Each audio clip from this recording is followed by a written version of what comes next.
Kalian duduk di sini mengenang satu peristiwa yang mulia, satu peristiwa yang agung, satu perjumpaan yang paling mulia selama-lamanya. Tidak ada perjumpaan antara kekasih dengan kekasih yang lebih mulia, yang lebih agung selain daripada perjumpaan Nabi besar Muhammad SAW dengan Allah Subhanahu wa taala. Itu adalah perjumpaan yang paling mulia selama-lamanya. Isra wal Mi'raj baginda Nabi besar Muhammad. Satu peristiwa yang mulia, satu peristiwa yang agung.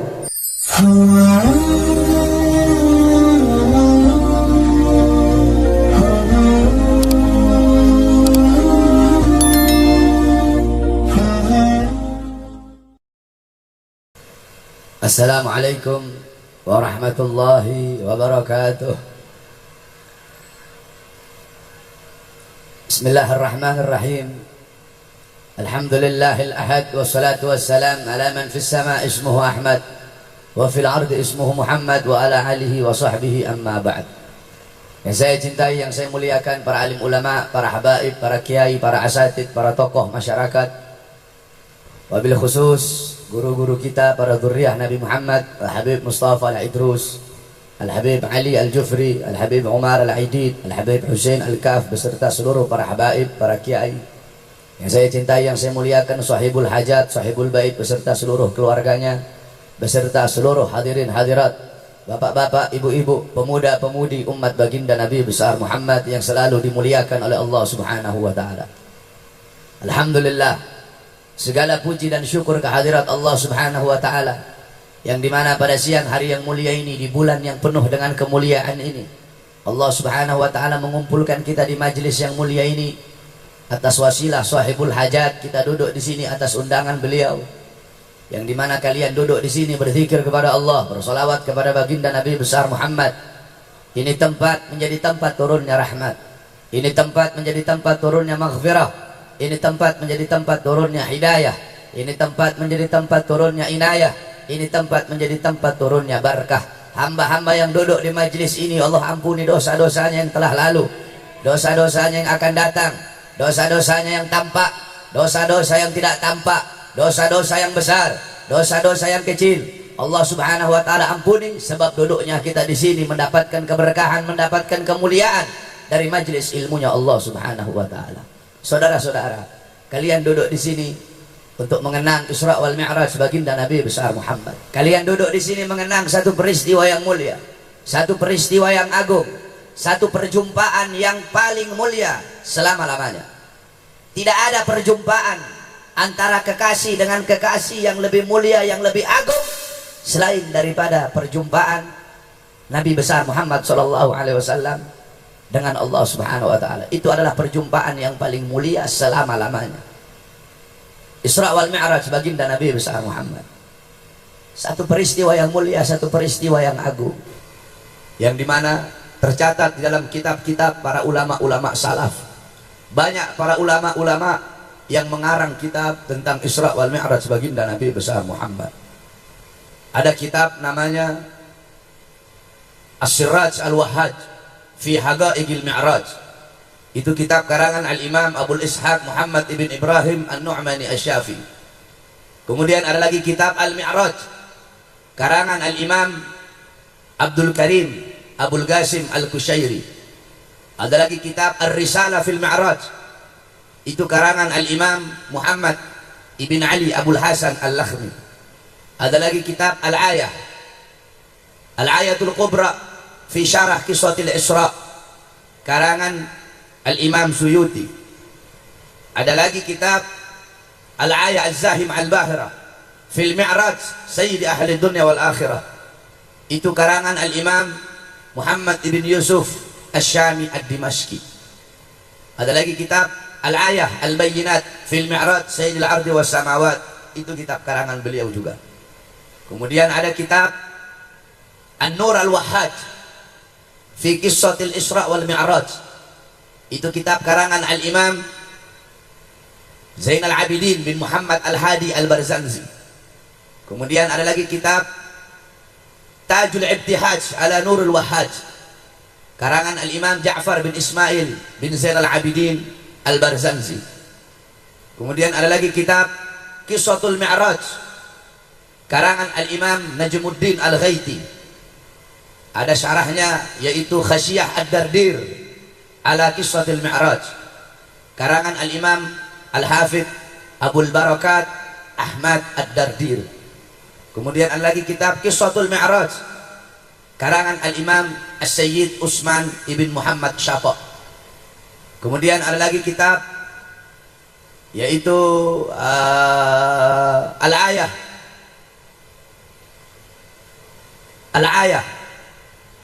fi Qissatil Isra wal Mi'raj. Banyak kitab-kitab salaf yang menjelaskan tentang Isra wal Mi'raj baginda Nabi besar Muhammad. Pada kesempatan yang mulia ini akan saya bawakan sedikit kisah-kisah Isra wal Mi'raj yang dimana bersandarkan kepada kitab-kitab para ulama salaf tersebut. Sebab jikalau kita menceritakan Isra wal Mi'raj, menjelaskan Isra wal Mi'raj dengan pemikiran kita sendiri, berarti kita merasa lebih pintar, merasa lebih tahu daripada ulama-ulama salaf. Makanya banyak orang-orang sekarang itu mereka salah faham tentang Isra wal Mi'raj. Kenapa?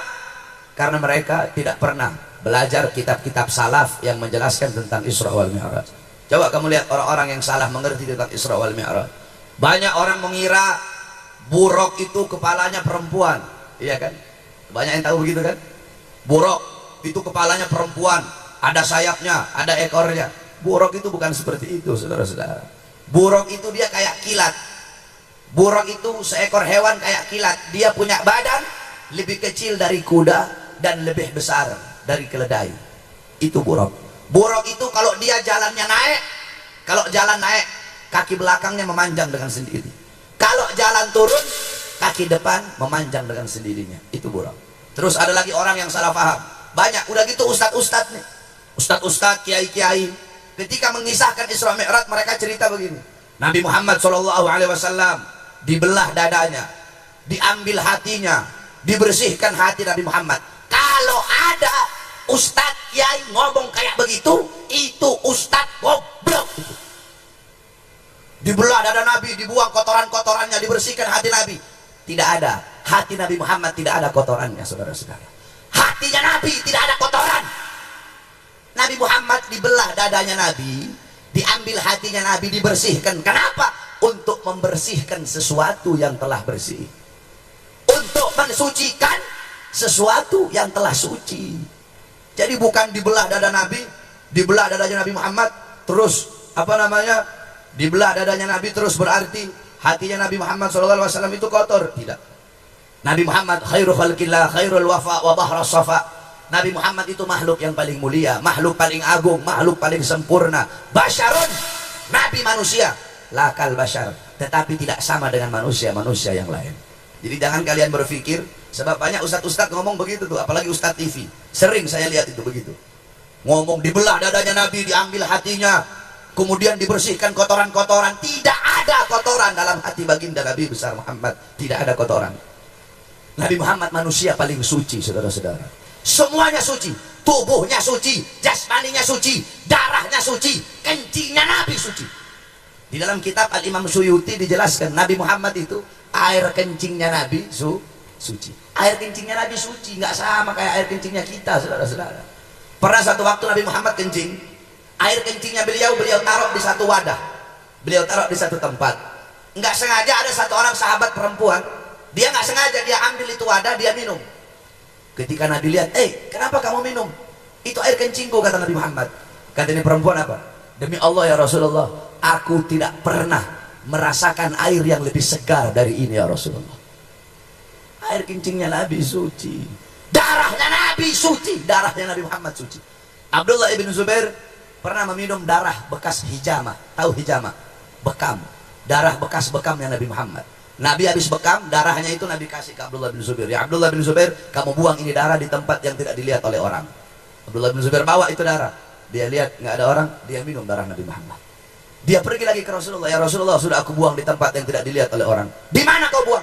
Di perutku ya Rasulullah. Kenapa kamu? Kan nggak dilihat orang ini ya Rasulullah. Kata Rasulullah apa? Haram jasadmu disentuh api neraka. Darahnya Nabi suci, kencingnya Nabi suci, apalagi hatinya baginda Nabi besar Muhammad. Makanya kalau ngomong itu berdasarkan kitab, Kalau mau belajar, jangan belajar di Google kamu. Belajar sama kitab-kitab salaf. Nah, pada kesempatan yang mulia ini akan saya jelaskan sedikit saja kisah-kisah yang jarang kita tahu. Kalau umumnya kan kita sudah tahu Nabi Muhammad itu Isra dari Masjidil Haram ke Masjidil Aqsa, Masjidil Aqsa ke langit, berjumpa dengan para nabi sampai berjumpa dengan Allah untuk menerima perintah sholat. Itu umumnya yang kita tahu. Ada beberapa kejadian-kejadian yang luar biasa yang jarang kita tahu yang berkaitan dengan Isra wal Mi'raj baginda Nabi besar Muhammad. Saudara-saudara, Isra wal Mi'raj Nabi Muhammad SAW pada tahun itu adalah Amul Huzun. Pada tahun itu adalah tahun kesedihan bagi Nabi Muhammad. Kenapa tahun itu dinamakan tahun kesedihan? Karena di tahun yang sama istri yang Nabi Muhammad cintai wafat, yaitu Sayyidatuna Khadijatul Kubra. Paman yang Nabi cintai wafat, yaitu Abu Thalib. Ini dua tokoh adalah tokoh yang sangat penting dalam Islam. Sayyidatuna Khadijah, seorang wanita yang memberikan seluruh hartanya untuk Islam, mengorbankan seluruh hartanya untuk perjuangan Nabi Muhammad.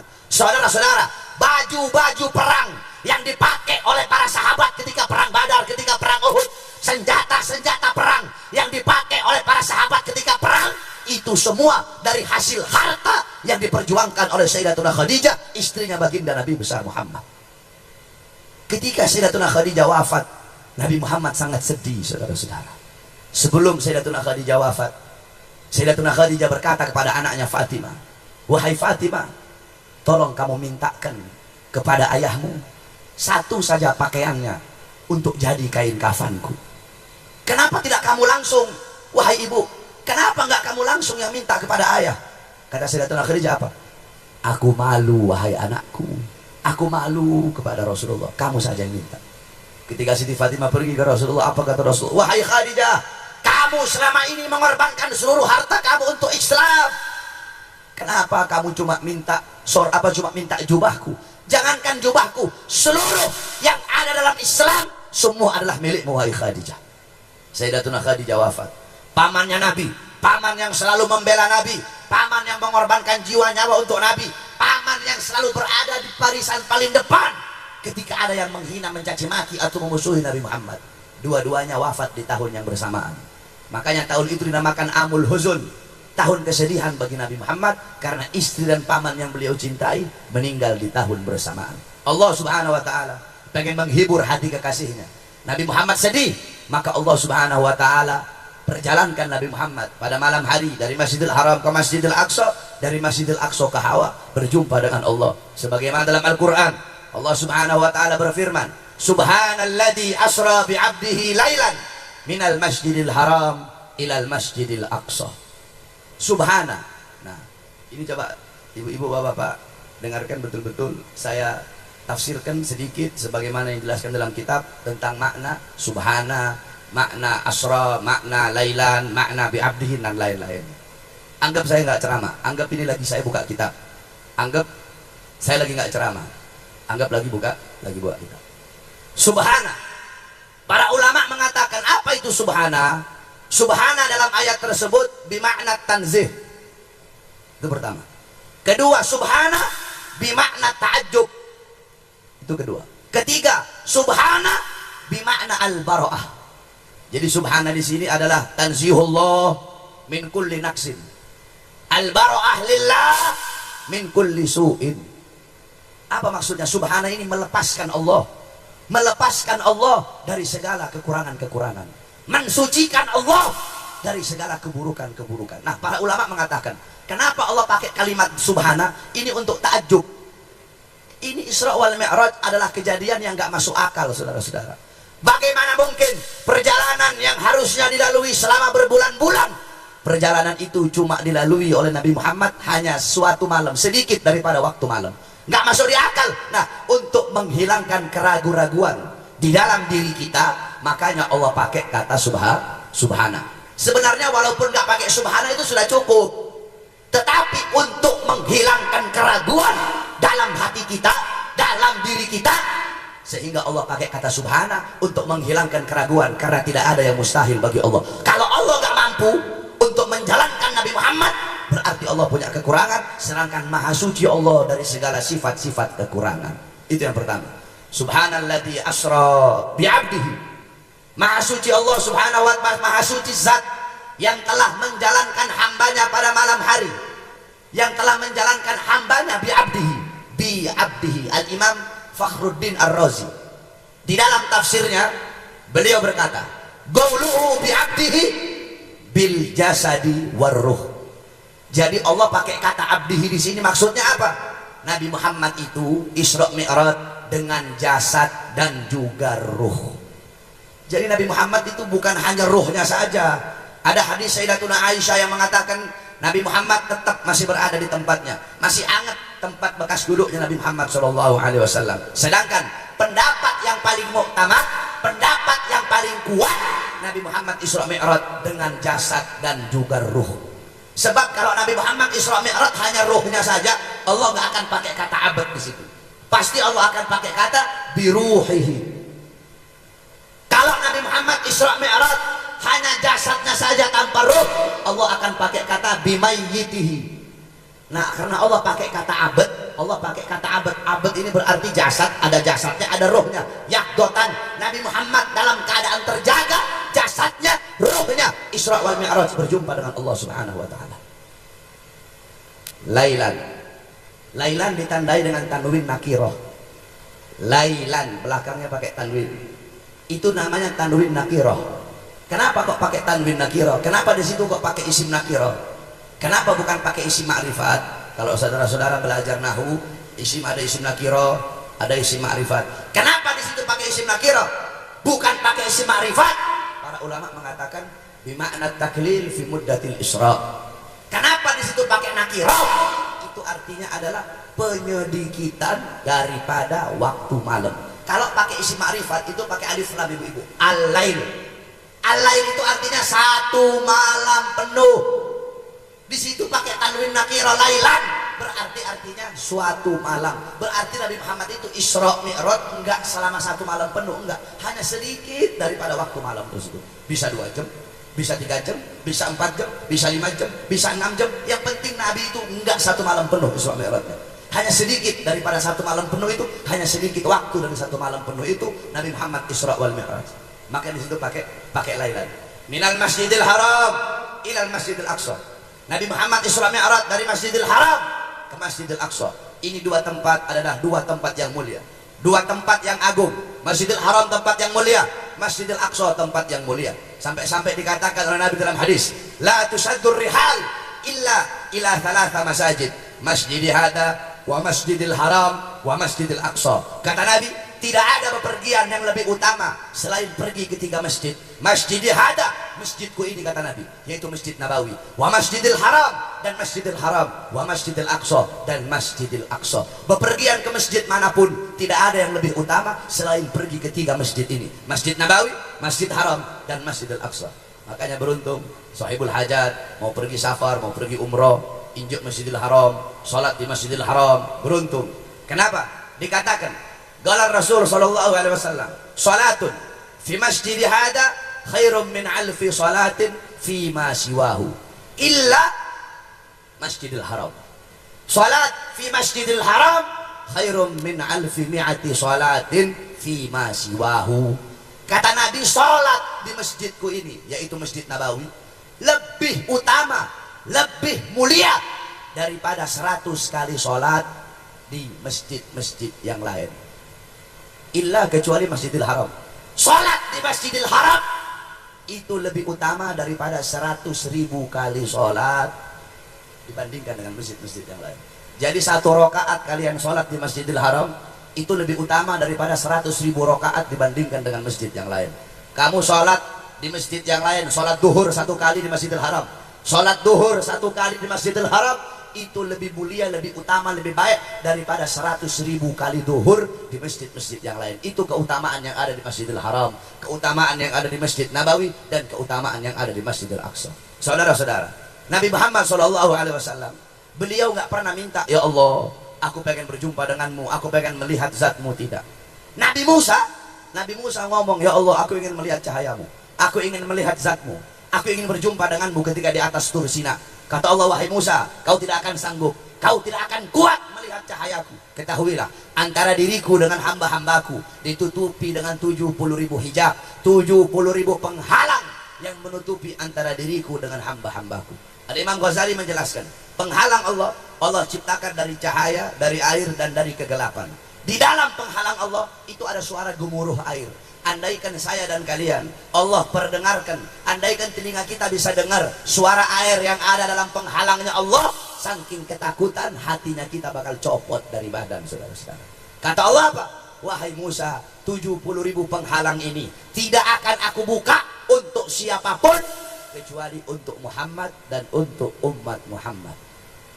Apa kata Nabi Musa? Ya Allah, aku tidak bisa jadi Muhammad, maka jadikanlah aku bagian daripada umat Muhammad. Nabi Musa nggak bisa ketemu dengan Allah, tetapi Nabi Muhammad, Nabi nggak pernah bilang, ya Allah aku ingin melihatmu, aku ingin berjumpa denganmu, tidak. Tapi Allah yang pengen berjumpa dengan baginda Nabi besar Muhammad. Allah yang pengen melihat langsung Nabi Muhammad Sallallahu Alaihi Wasallam. Nabi Musa nggak bisa ketemu Allah, malaikat Jibril nggak bisa ketemu dengan Allah Subhanahu Wa Taala. Tetapi Nabi Muhammad, jasadnya, ruhnya, bahkan sendalnya berjumpa dengan Allah Subhanahu Wa Taala. Sendalnya Nabi ketemu dengan Allah. Sampai-sampai ulama bilang, siapa yang lebih mulia, Jibril atau sendalnya Nabi yang lebih mulia? Jibril nggak bisa ketemu langsung dengan Nabi Muhammad. Nabi Muhammad sendalnya ketemu dengan Allah Subhanahu Wa Taala. Ketika itu Jibril berkata, ya Rasulullah, tugasku cukup sampai di sini. Ketika Rasul mau ketemu Allah di waktu Mi'raj, tugasku cukup sampai di sini. Aku tidak bisa meneruskan perjalanan. Kata Rasulullah, la yatruk khalila wahai Jibril. Ya Jibril, tidak akan meninggalkan kekasih itu kekasih wahai Jibril. Kamu dari awal menemani aku, kenapa sampai sini kamu tinggalkan aku? Kenapa kamu nggak temani aku berjumpa dengan Allah? Kata Jibril, tugasku sampai di sini. Aku tidak bisa meneruskan perjalanan. Kalau aku berjumpa dengan Allah, aku akan musnah, hancur, binasa. Kata Rasulullah, wahai Jibril, bukankah kamu Allah ciptakan dari cahaya? Kamu dari cahaya, kok bisa kamu hancur? Kata Jibril, ya Rasulullah, aku dari cahaya Allah ciptakan, tapi aku bukan bagian dari cahaya Allah. Kamu, Allah ciptakan kamu dari cahaya, tetapi kamu adalah bagian dari cahaya Allah. Khalaqa min nurih. Nabi Muhammad diciptakan dari cahaya Allah Subhanahu Wa Taala. Logikanya begini, kalau kamu nggak paham bahasa saya, begini aja. Ibu tahu matahari? Tahu matahari? Tidak ada satu benda apapun yang bisa nyampe ke matahari kecuali cahaya matahari itu sendiri. Itu kalau kamu belajar ilmu-ilmu apa namanya itu, kalau begitu IPA ya. Kalau kamu belajar ilmu-ilmu begitu, itu planet, andaikan ini planet dekat sama matahari, belum nyampe ke matahari udah hancur di bumi. Planet Mars, semua bintang, nggak ada yang bisa nyampe ke matahari. Asal mau nyampe ke matahari, hancur. Terus yang bisa nyampe apa? Cahaya matahari itu sendiri yang bisa kembali kepada sang matahari. Matahari waktu terbit, keluar cahayanya kan? Keluar cahayanya.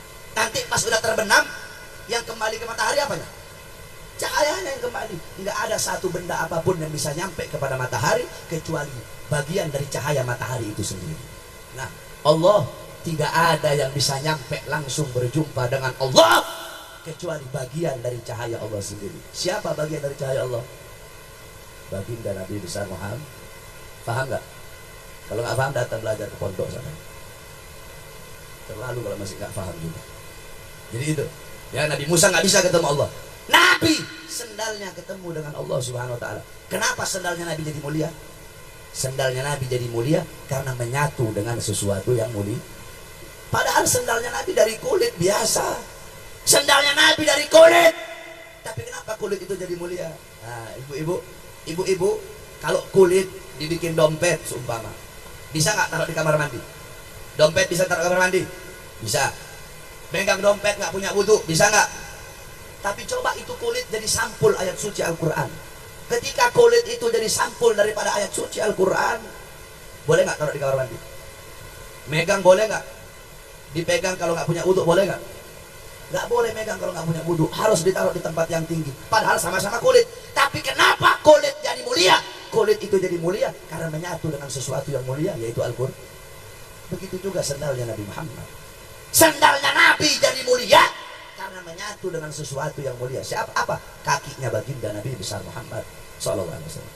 Sampai Al-Imam dalam kitab Al-Mawahib Al-Laduniyah, Al-Imam Al-Qastallani, beliau berkata, Aku menyadari begitu agungnya pancaran cahaya dari sendal Nabi Muhammad, sehingga aku taruh sendalnya Nabi di atas kepalaku, kata Imam Qastalani.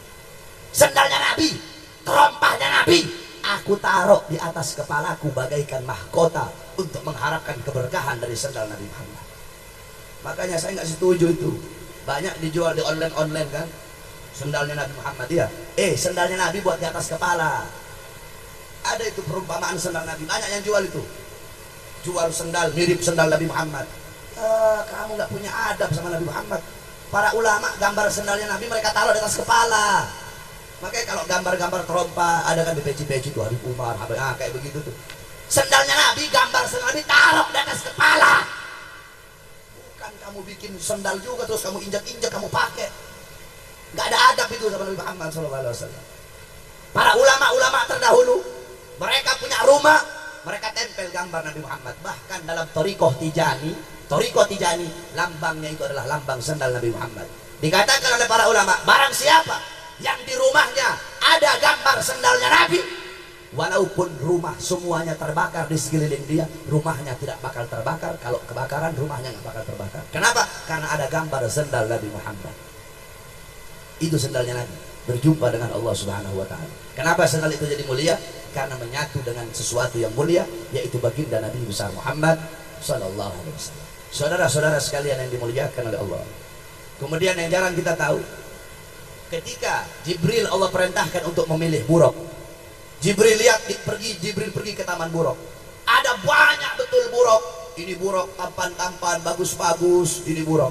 Jibril melihat ada satu buruk yang lesu. Ada satu buruk yang lesu.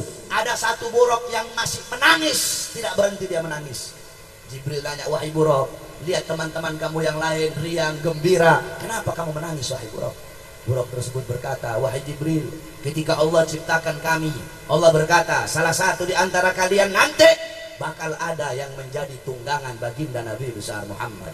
Ketika Allah berkata seperti itu, maka ketika itulah aku menangis. Sampai sekarang tidak berhenti aku menangis, karena aku berharap akulah yang menjadi tunggangan baginda Nabi besar Muhammad. Akhirnya apa? Jibril memilih buruk tersebut sebagai kendaraan baginda Nabi besar Muhammad sallallahu alaihi wasallam. Itu yang keberapa. Terus selanjutnya yang jarang kita tahu, dalam kitab dijelaskan bahwasanya Nabi Muhammad SAW ketika beliau Mi'raj naik ke langit, ketika itu saudara-saudara, semua malaikat berdiri. Ada satu malaikat yang tidak berdiri. Ini malaikat tidak berdiri. Akhirnya apa saudara-saudara? Allah Subhanahu wa Ta'ala patahkan sayap ini malaikat, kemudian Allah asingkan ini malaikat. Ketika itu malaikat berjumpa dengan Jibril, Jibril berkata, kenapa kamu Allah asingkan ke sini? Kenapa kamu punya sayap-sayap patah? Bukankah dulu dari setiap hembusan nafasmu Allah ciptakan 700.000 malaikat? Sekarang kenapa kok kamu bisa ada di sini terasing? Malaikat itu berkata, wahai Jibril, ketika Muhammad naik Mi'raj, malaikat yang lain berdiri, aku tidak sempat berdiri. Karena aku tidak sempat berdiri untuk menghormati Rasulullah, makanya Allah patahkan sayap-sayapku, wahai Jibril.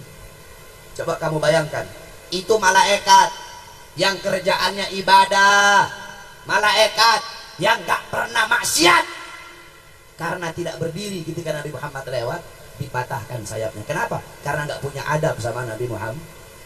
Kira-kira apa yang akan Allah bikin sama kalian kalau kalian gak punya adab sama baginda Nabi besar Muhammad? Banyak kita orang-orang sekarang begitu, gak punya akhlak sama Nabi, gak punya adab sama Nabi, gak punya akhlak sama sunnah-sunnah Nabi Muhammad Sallallahu Alaihi Wasallam. Makanya kalau di majelisnya Nabi, pasang akhlak, pasang adab. Lagi baca maulid, jangan kamu ngobrol. Ini di depan, di sini baca maulid, di belakang ngobrol sendiri. Lagi baca maulid, ya Rabbi salli ala Muhammad, ya Rabbi salli alaihi wasallim. Ada yang ngerokok. Lagi baca maulid, ada yang ngerokok. Nabi Muhammad nggak bakal hadir. Dalam i'tikad Ahlus Sunnah wal Jamaah, di dalam keyakinan Ahlus Sunnah wal Jamaah, setiap dibaca maulid Nabi hadir. Makanya kan ada namanya mahallul qiyam. Ya, kita berdiri. Ya Nabi salam alaika. Kenapa? Karena kita yakin Nabi Muhammad SAW hadir ketika dibacakan maulid. Makanya kita berdiri untuk menyambut Nabi Muhammad. Loh, Beb, mana Nabi? Nggak kelihatan, Beb. Nabi Muhammad mana nggak kelihatan? Bagaimana kau bisa lihat Nabi? Kamu punya mata sering mandang cabe-cabean, kamu punya mata pagi siang sore malam memandang aurat, kedua matamu sering memandang hal-hal yang Allah haramkan. Bagaimana kau bisa melihat Nabi Muhammad?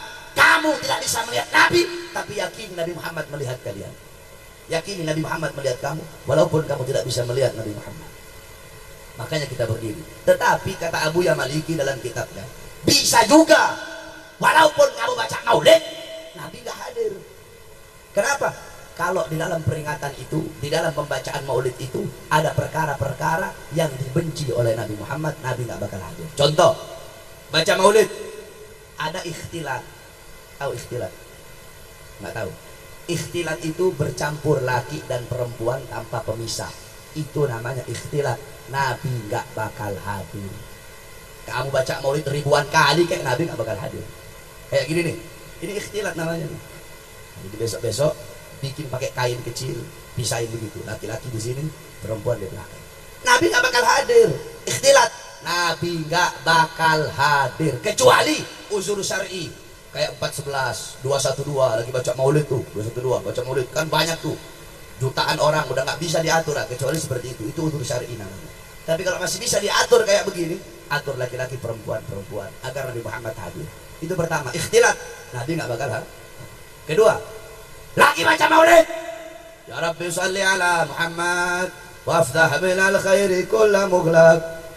Ada yang ngerokok. Lagi baca maulid di tengah-tengah ada yang ngerokok. Nabi nggak bakal hadir. Jangankan ngerokok, bawa rokok, Nabi nggak hadir. Apalagi ngerokok. Dalam kitab An-Nafahat As-Sadiyah ila Daril Hadramiyah diceritakan Al-Habib Ali bin Muhammad Al-Habsyi. Habib Ali, beliau ketika itu Habib Ali melihat Nabi Muhammad ini mau masuk ke rumah satu orang, tapi Nabi Muhammad mau masuk nggak jadi. Ketika ditarik, Habib Ali nanya, ya Rasulullah, tadi aku lihat kamu mau masuk ke rumah itu orang, tapi nggak jadi, kamu keluar lagi. Kenapa ya Rasulullah? Kata Rasul, aku mau masuk ke rumah itu orang karena di rumah itu sedang dibacakan maulid, tapi aku nggak jadi masuk karena di situ ada yang bawa tembakau. Cuma bawa tembakau, Nabi nggak hadir. Apalagi monyong kamu ngerokok, tambah nggak hadir Nabi Muhammad. Makanya kalau mau hadir maulid, rokoknya singkirin dulu, taruh di luar. Duduk kamu, sterilkan dulu dari rokok, baru baca maulid. Atau enggak, kalau mau ngerokok, masuk ke dalam rumah. Masuk dalam rumah, cari tempat, jangan gabung bareng-bareng sama orang yang baca maulid. Jangan hanya gara-gara satu congoran orang yang ngerokok, Nabi nggak hadir. Ingat, makanya Habib Mustafa Idrus pasang wangi-wangian. Kenapa Habib Mustafa pasang wangi-wangian? Soebul Hajat pasang wangi-wangian karena Nabi suka yang wangi. Ini udah dipasang begini-begini, ada satu congor ngerokok, Nabi yang nggak bakal hadir. Itu nggak punya adab sama Nabi Muhammad itu. Malaikat nggak punya adab sama Nabi, dipatahin sayapnya. Udah gitu banyak juga ustaz-ustaz ngerokok di masjid, ada di sini. Ada ustaz ngerokok di masjid di Masjid Asbab. Kalau ada ustaz ngerokok masjid, kiai ngerokok masjid, habib ngerokok masjid, goblok semua itu. Masjid tempat sholat, bukan tempat ngerokok. Haram, tak boleh ngerokok di masjid. Coba mana ada? Cari kalau ada satupun kitab yang menghalalkan ngerokok di masjid. Tidak ada. Tidak ada satu kitab pun yang membolehkan ngerokok dalam masjid.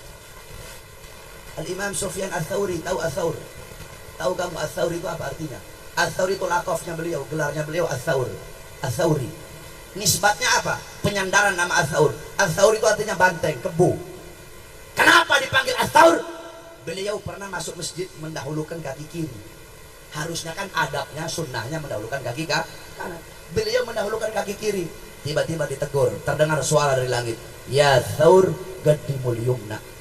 Hei banteng, hei kebo, dahulukan kaki kananmu. Lihat, Imam Sufyan Ats-Tsauri nggak punya adab sama masjid, ditegur. Apalagi congoran-congoran kayak kita gitu. Nggak boleh, haram merokok dalam masjid, haram. Kamu tahu haram itu ada dua. Ada haram li dzatihi, ada haram li hukmihi. Ada haram karena zat, ada haram karena hukum. Haram karena zat, anjing, babi, itu zatnya memang haram itu. Khomer, kecuali idza takhallalat bi nafsiha, kecuali kalau itu khomer berubah sendiri jadi cuka. Selama dia masih khomer, ketika itu haram. Zatnya haram, najis. Itu haram li. Ada haram li hukmihi, zatnya halal. Ini Pocari Sweat, zatnya halal. Tapi hukum meminumnya bisa jadi haram. Kok bisa? Kalau ini Pocari didapatkan dari mencuri. Kamu ke warung, kamu curi Pocari Sweat, zatnya halal, tapi zatnya suci, tetapi hukum kamu meminumnya haram. Kenapa? Karena didapatkan dari cara yang Nah begitu juga rokok. Rokok ulama berbeda pendapat. Ada yang bilang haram, ada yang bilang makruh. Ya kita ambil makruh aja lah, karena saya juga ngerokok. Saya kan ngerokok. Kita ambil makruh. Kenapa rokok makruh? Rokok makruh karena bikin bau mulut. Sama kayak bawang merah, bawang putih itu makruh. Jengkol enak banget itu. Pete itu makruh. Karena ibu-ibu masuk masjid, ibu-ibu nih, bapak-bapak, kamu habis makan bawang putih, habis makan bawang putih, mulut kamu bau bawang, masuk masjid, itu hukumnya makruh. Habis makan bawang, habis makan jengkol, mulut kamu bau, masuk masjid, itu hukumnya makruh. Jadi itu kita ambil hukum rokok makruh aja. Tetapi rokok yang makruh hukumnya bisa berubah menjadi apa yang mengharamkan? 3: waktu, tempat, keadaan. Wagat, mahal, hal. Waktu yang mengharamkan, lagi maulid, lagi baca maulid, waktu baca maulid ngerokok haram. Itu pertama. Kedua, tempat. Kamu ngerokok di masjid, masjid ini tempat yang mulia, masjid tempat yang agung, ngerokok dalam masjid haram. Itu tempat mengharamkan. Ketiga, keadaan. Kamu lagi ngerokok, di samping ada ibu-ibu bawa bayi, dengan kamu ngerokok mengganggu dia, mengganggu bayinya. Pada saat itu, dalam keadaan seperti itu, rokok hukumnya berubah menjadi Jadi pasang akhlak, pasang adab yang baik di majelis Nabi Muhammad. Kenapa? Malaikat saja nggak punya adab. Ketika Nabi Isra Mi'raj dipatahin sayapnya, apalagi kita. Intisari Isra Mi'raj, intinya Nabi Muhammad Isra wal Mi'raj, berjumpa dengan Allah, berjumpa dengan Azizul Wahhab bila hijab, untuk menerima satu perintah yang mulia, satu perintah yang agung, satu perintah yang luar biasa, yaitu sholat. Ketika Allah perintahkan zakat, cukup melalui Al-Quran. Allah perintahkan haji, cukup melalui Al-Quran. Allah perintahkan jihad, cukup melalui Al-Quran. Allah perintahkan puasa, cukup melalui Al-Quran. Allah perintahkan segala macam, cukup lewat Al-Quran. Tetapi ketika Allah perintahkan sholat, tidak cukup melalui Quran. Allah undang langsung Nabi Muhammad untuk menerima itu perintah yang mulia. Sama kayak begini, sumpama saya mau suruh Arif, cukup lewat telepon, Rip ente begini-begini, Rip ente pergi ke Habib Umar Al-Aidid, Rip ente pergi ke pasar burung beli burung, Rip ente begini. Tapi ketika Arif mau menerima satu perintah yang penting, nggak cuma cukup lewat telepon, Rip ente datang sekarang ke pondok, penting. Begitu Allah Subhanahu wa ta'ala, ketika Allah perintahkan ini itu cukup, bukan berarti nggak penting, penting juga. Tetapi yang paling penting dari seluruh amal ibadah itu adalah sholat. As-sholat ra'sul ibadah. Sholat itu adalah kepalanya ibadah, pangkalnya ibadah, otaknya ibadah. Baik buruknya amal ibadah kamu, bagus rusaknya amal ibadah kamu, tergantung dari sholat. Kalau sholat kamu bagus, sholat kamu baik, maka baik seluruh amal ibadah kamu. Tapi kalau sholat kamu rusak, sholat kamu hancur, sholat kamu bolong-bolong, sholat kamu rusak, sholat kamu hancur, sholat kamu buruk, maka akan hancur, akan rusak, akan buruk seluruh amal ibadah kamu. Oleh karena itu jaga betul-betul kamu punya sholat. Jangan sampai kamu lalai dalam sholatmu. Jaga betul-betul kamu punya sholat. Rasulullah sebelum wafat masih sempat wasiat, alaikum bisalah, alaikum bisalah. Nabi masih wasiat seperti itu. Nabi Muhammad, jangankan saya dan kalian, jangankan kita, saya ahli maksiat, kamu juga ahli maksiat, saya dan kalian, kita sama-sama ahli maksiat. Gak usah munafik-munafikan. Saya ahli maksiat, kamu juga ahli maksiat. Jangankan kita yang ahli maksiat, Nabi Muhammad pasti masuk surga. Bukan hanya pasti, tapi surga Allah ciptakan untuk Nabi Muhammad. Surga Allah ciptakan untuk Nabi. Apakah Nabi enak-enakan? Alah, nggak usah sholat, saya pasti masuk surga. Nggak usah puasa, ngapain capek-capek, toh saya pasti masuk surga. Apakah Nabi seperti itu? Enggak. Justru Nabi yang paling banyak sholatnya, padahal Nabi dijamin surganya. Padahal Nabi maksum, tapi Nabi sholat sampai kakinya bengkak. Saya dan kalian, kita siapa? Hah? Kamu dijamin masuk surga? Kenapa kamu lalai sholat kamu? Saya dan kamu, kita pasti masuk surga. Kok kita masih lalai dalam sholat? Takut kamu kepada Allah Subhanahu wa ta'ala. Jaga engkau punya sholat, jangan sampai engkau lalai dari sholat. Jangankan lalai, Jangankan kamu ninggalin sholat, telat saja, telat. Al-Habib Umar bin Abdurrahman Al-Attas, Habib Umar satu waktu beliau punya anak wafat. Kamu perhatikan betul-betul ini kisah. Habib Umar anaknya wafat. Ketika anaknya Habib Umar wafat, datang orang-orang takziah. Orang-orang datang takziah. Kata Habib Umar apa? Sungguh bagi kalian musibah agama adalah musibah yang enteng. Kata Habib Umar, musibah agama bagi kalian adalah musibah yang enteng. Bagiku, kata Habib Umar, terlambat sholat jamaah. Perhatikan, kata beliau, terlambat sholat jamaah bagiku itu lebih musibah daripada kematian anak-anakku. Ibu-ibu kalau anaknya mati sedih nggak? Nangis. Iya. Nah, Habib Umar anaknya mati, anaknya wafat, sedih beliau, nangis beliau. Tapi kata beliau apa? Terlambat sholat jamaah itu lebih musibah daripada kematian anak-anakku. Kenapa? Ketika anakku mati, itu adalah musibah dunia. Sedangkan terlambat sholat adalah musibah agama. Itu cuma telat, itu musibah agama. Bagaimana jika lo meninggalkan sholat dengan sengaja? Makmurkan kamu punya masjid dengan sholat. Makmurkan kamu punya masjid dengan sujud, dengan memperbanyak aurat. Jaga betul-betul kamu punya sholat. Jangan sampai kamu tinggalkan itu kamu punya sholat. Ada satu kisah. Ada seekor sapi. Itu sapi berkata seperti ini, ya Allah, aku punya daging besar, aku punya daging banyak, setidaknya aku masih lebih mulia daripada seekor kambing. Kata kambing, ya Allah, biar aku lebih kecil dari sapi, tapi dagingku bisa dimakan. Idul Adha aku dipotong, setidaknya aku masih lebih mulia daripada seekor ayam. Apa kata ayam? Ya Allah, walaupun aku lebih kecil dari kambing, tetapi badanku juga bisa dimakan, telurku bisa dimakan, sehat untuk orang. Subuh aku bangunkan orang-orang sholat, setidaknya aku masih lebih mulia daripada seekor anjing. Apa kata anjing? Ya Allah, memang saya ini nggak bisa dimakan, ya Allah, saya najis, nggak bisa dimakan, haram dimakan. Tetapi ya Allah, saya masih bermanfaat. Saya jaga rumahnya orang, saya jaga rumah-rumahnya orang dari maling, dari kejahatan, dari gangguan, dari keburukan. Setidaknya saya masih lebih mulia daripada seekor babi. Apa kata babi? Ya memang saya ini syarat dabbah, saya binatang paling buruk, binatang paling hancur saya, kata babi. Babi makan kotorannya sendiri. Bapak babi zina sama anak perempuan babi. Ibu babi zina sama anak laki-laki babi. Pokoknya binatang paling buruk sudah itu babi. Tapi kata babi apa? Tetapi aku masih punya iman kepada Allah Subhanahu wa ta'ala. Setidaknya aku masih lebih mulia daripada orang-orang yang meninggalkan sholat 5 waktu dengan sengaja. Kalau kalian sengaja meninggalkan sholat 5 waktu, bukan babi kalian, bukan, tapi kalian lebih babi dari babi. Kalau saya dan kalian, kita meninggalkan sholat 5 waktu sengaja, berarti kita lebih babi dari babi. Gak ada beda kamu sama Ahok kalau kamu gak sholat. Ahok sholat gak Ahok? Ahok sholat gak? Berarti kan babi. Nah kalau kamu gak sholat, sama kamu babi-babi juga. Yang membedakan kita dengan orang kafir apa? Sholat. Makanya jaga betul-betul kamu punya sholat. Jaga kamu punya sholat. Ini Rajab adalah bulan yang dimana Nabi Muhammad mendapatkan perintah sholat. Jaga kamu punya sholat.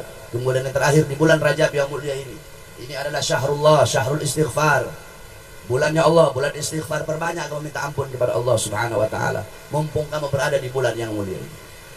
Jangan kamu sia-siakan ini bulan yang penuh dengan kemuliaan. Perbanyak minta ampun kepada Allah Subhanahu wa ta'ala. Di bulan-bulan yang lain banyak pengampunan Allah, tetapi di bulan Rajab pengampunan Allah lebih luas, lebih banyak, lebih besar daripada bulan-bulan yang lain. Gunakan ini bulan Rajab, hidupkan pagi, siang, sore, malamnya untuk memperbanyak ibadah kepada Allah, memperbanyak puasa sunnah. Dalam kitabnya Imam Ghazali mengatakan, di sorga itu ada satu buah sungai, yang dimana sungai itu lebih manis dari madu, lebih putih dari susu. Itu Allah persiapkan bagi orang yang berpuasa di bulan Rajab, walaupun hanya 1 hari puasa sunnah, itu Allah persiapkan baginya kelak di akhirat, yaitu sungai yang lebih putih dari susu dan lebih manis daripada madu. Kemudian kepada sahibul hajat, nanti sahibul hajat mau pergi umrah, kita doakan semoga Allah berikan keselamatan, Allah Subhanahu wa ta'ala berikan kesejahteraan, pergi selamat, pulang selamat dalam keadaan sehat walafiat. mendapatkan keberkahan. Pulang dari sana dapat berkah. Apa itu berkah? Nah, ini banyak orang salah nih. Orang nafsirin berkah salah. Dikiranya kalau gaji naik berkah. Bukan itu. Dapat bini 2 berkah. Bukan itu. Dapat anak tampan berkah. Bukan itu. Dapat mobil baru berkah. Bukan itu barokah. Mau tahu barokah itu apa, Ibu? Al barokah tuzidukum fit ta'ah. Itu namanya barokah adalah bertambahnya ketaatan kamu kepada Allah Subhanahu wa ta'ala. Orang seumpama nih sahibul bait sekarang sholatnya bolong-bolong ya, pergi umroh, pulang dari sana lagi sholat, berarti dapat berkah. Si Ali yang berdiri itu, si Ali sholat subuh siangan mulu, pergi umroh, pergi Masjidil Haram, ziarah ke makam Nabi, pulang dari umroh tetap kesiangan, nggak dapat berkah berarti. Kenapa? Sebab tidak bertambah ketaatannya. Jadi barokah itu bukan bertambah harta, tetapi bertambah ketaatan kepada Allah Subhanahu wa ta'ala. Ya, di sana itu tempat mulia, ada namanya Padang Arafah. Ibu-ibu tahu Padang Arafah ini? Ada satu cerita, ibu-ibu. Namanya, ada satu orang soleh namanya Abdullah ibn Mubarak. Ini Ibn Mubarak, dia 33 kali wukuf di Padang Arafah. 33 kali wukuf di Padang Arafah. Nah, ketika dia wukuf yang ke-33, dia tertidur. Tapi sebelumnya dia udah niat. Wukuf saya, Allah saya niat. Wukuf saya yang pertama untuk menggugurkan kewajiban haji saya. Wukuf saya yang kedua, saya hadiahkan untuk bapak saya. Wukuf saya yang ketiga, saya hadiahkan untuk ibu saya. Sisanya yang 30, saya hadiahkan pahala wukuf saya untuk orang-orang yang wukuf di Padang Arafah ini. Setelah itu beliau tidur. Ketika beliau tidur, beliau bermimpi. Ada satu suara berkata seperti ini, wahai Ibn Mubarak, apakah kamu akan berbuat dermawan kepada yang maha dermawan? Apakah kamu akan berbuat baik kepada yang maha baik? Ketahuilah wahai Ibn Mubarak, dosa-dosa orang yang wukuf di Padang Arafah telah aku ampuni 70.000 tahun sebelum aku ciptakan ini Padang Arafah. Jadi kamu nggak usah niatkan pahala kamu untuk orang-orang yang wukuf di sini. Orang semua yang wukuf di sini sudah aku ampuni dosanya dari 70.000 tahun sebelum aku ciptakan ini wukuf. Ini Padang Arafah. Jadi kalau ada orang-orang yang nggak mau haji, ada orang-orang yang nggak mau umroh, bukan mereka yang nggak mau haji, bukan mereka yang nggak mau umroh, bukan, tetapi Mekah, Masjidil Haram, Masjid Nabawi, Padang Arafah nggak mau diinjek sama congoran kayak begitu. Jadi jangan kamu pikir berapa banyak orang-orang kaya, iya kan? Bisa saja mereka umroh, bisa saja mereka haji, tapi kenapa mereka nggak mau? Bukan mereka nggak mau. Kenapa mereka nggak haji? Bukan mereka nggak mau haji. Kenapa mereka nggak umroh? Bukan mereka nggak mau umroh. Tetapi Mekah, Madinah, tempat-tempat mulia itu nggak mau diinjek sama orang-orang bangsat kayak begitu. Jadi jangan kamu kira mereka yang nggak mau. Kita tadi aja coba kamu lihat itu.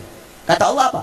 70.000 tahun sebelum aku ciptakan Padang Arafah telah aku ampuni dosa-dosa orang yang wukuf di Padang Arafah. Oleh karena itu semoga Allah Subhanahu wa ta'ala permudah langkahan kaki kita agar bisa menginjak haramain, 2 tanah haram yaitu Makkah dan Madinah. Insya Allah Allah luaskan rezeki kita. Allah Subhanahu wa ta'ala mudahkan langkahan kaki kita dalam ketaatan dan kebaikan kepada Allah Subhanahu wa ta'ala. Semoga kita doakan para guru-guru kita, para habaib, semoga Allah panjangkan umur beliau, Allah sehatkan jasmani dan ruhani beliau. Allah Subhanahu wa ta'ala angkat segala macam penyakit-penyakit beliau. Allah Subhanahu wa ta'ala berikan kepada kita manfaat dari ilmu-ilmu beliau. Amin amin ya rabbal alamin. Bismillahirrahmanirrahim. Allahumma as'aluka khairal as'ala, khairal du'a wa khairal najah, wa khairal amal wa khairal hayat wa khairal mamat, wa thabbitna wa thakkil mawazana wa haqi imana wa anta maulana fa nus'aluka min kafirin. Wa sallallahu alaihi wasallam Muhammadin wa alihi wa sahbihi wa barik wa sallam. Alhamdulillahi rabbil alamin. Wal afu minkum. Wassalamualaikum warahmatullahi wabarakatuh.